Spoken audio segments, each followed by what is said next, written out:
So guys আজকে আমি ভাবনা চিন্তা করছিলাম যে সালা আমার 90টা মেয়ে দেখা হয়ে গেল, কোনো মেয়েটাই পছন্দ করছে না। তখন আবার আমার মায়ের ডাক, তাই মায়ের কথা শুনে আগে স্যান্ড ট্যান্ড মেখে হাটে মাথাটা ভালো করে আসে দিলাম। তাই বুকলে ভালো করে স্যান্ডে দিলাম যেন কোনো মেয়ে গন্ধতে না পালাই। তাই চশমাটা পিন্ধে আগে বাড়ি থেকে বেরিয়ে গেলাম। সালা চশমাটা মাথা লিখছি, তাও আবার বিয়ের টেনশনে চশমাটা রয়েছে না। এত কিছু টেনশন না নিয়ে আমি চলে গেলাম এরকম একটা জায়গায়। এসে আমি বললাম, ও সুন্দরী, আমাকে বিয়ে করবে তুমি?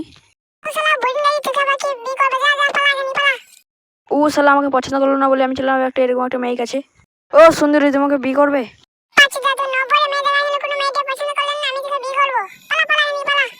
ও শালা আমাকে পছন্দ করলো না বলে আমি চললাম আমার খালাই বোনের কাছে। ও সুন্দরী, তুমি আমাকে বিয়ে করবে?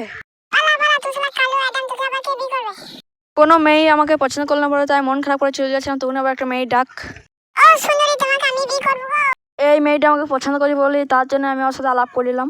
বউ খুঁজে পেয়ে গেছি, তাই খুশিতে যাচ্ছিলাম, তখন আবার আবে এটা আবার কি গাছ বে?